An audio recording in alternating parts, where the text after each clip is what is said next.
Attention please. নতুন প্রেমের গল্পে আপনাকে স্বাগতম। মানে মানে ইশক, প্রেম, ভালোবাসা। সিনেমার নাম ইঞ্চি ইঞ্চি প্রেম। ইঞ্চি ইঞ্চি প্রেম। প্রমাণ দাও, প্রমাণ দাও। এটা প্রমাণ করার জন্য পরিচালক সাহেব একটা স্কেলের উপর ডিজাইন করে সিনেমার নাম লেখেন।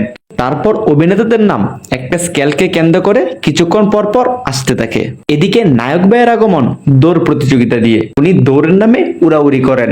একবার নায়ক ভাইকে এই ভাইজান উড়ান, আরেকবার এই ভাইজানকে নায়ক ভাই উড়ান। উনি মাটিতে পড়ে গাড়ির মতো চলতে থাকেন। দৌড়ে জিতে যায় নায়ক ভাই, কিন্তু প্রাইজ মানিতেই বাজে গন্ডগোল।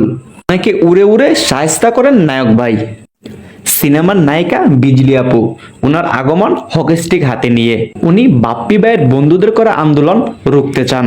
তাই তার বিনিময়ে বাজি ধরেন একে অন্যের চুল কেটে ফেলার। যদি পরীক্ষা পেছাতে পারিস তাহলে আমি আমার চুল কেটে ফেলবো।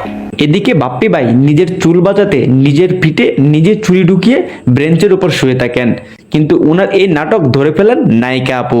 সব সাজানো নাটক। কিছুক্ষণ পর ওনার বন্ধুর প্রেমকে সফল করতে নায়িকার সঙ্গে ঝামেলায় জড়ান।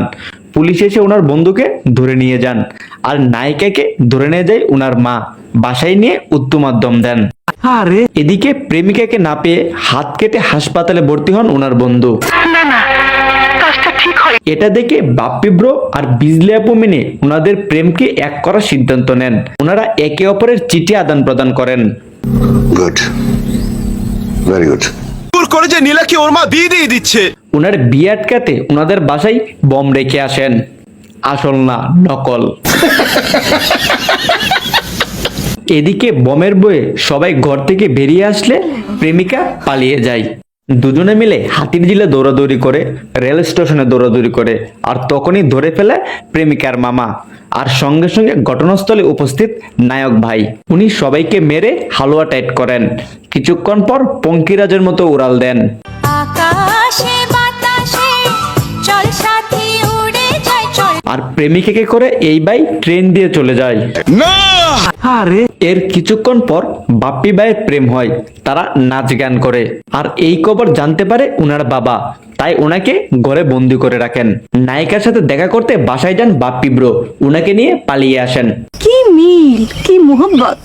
রাস্তার মধ্যে নায়িকার বাড়ির লোকেরা উনাকে ধরে হালুয়া টাইট করেন, আর নায়িকা আব্বুকে নিয়ে চলে আসেন। কিন্তু বাপ্পি ভাইয়ের কোনো খোঁজ পাওয়া যায় না। তাইলে আমার শুভ গেল। ওনাকে খুঁজে বের করে দেওয়ার জন্য ছাত্ররা আন্দোলন করেন।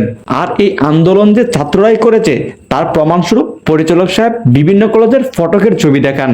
আপনার বুদ্ধি ভালো। এবং ছাত্রদের দিয়ে মানববন্ধনও করান, কিন্তু সাংবাদিক সাজান এই ভাইকে। এইটা কি কোনো কথা? এদিকে নায়ককে কিডন্যাপ করে পিলারের সাথে বেঁধে রেখে হালুয়া টাইট করা হয়।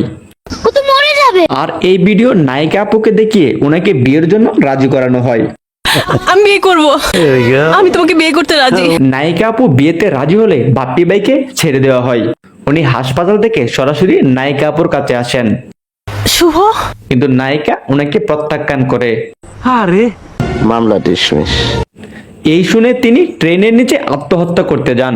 ট্রেন আসতে দেখে ট্রেন লাইনে উঠে দাঁড়ায় বাপ্পি ভাই। তখনই বাসা থেকে দৌড় দেন নায়িকা আপু। উনি গাড়িতে করে স্টেশনে আসেন, কিন্তু বাপ্পি ভাই এখনো দাঁড়ানো।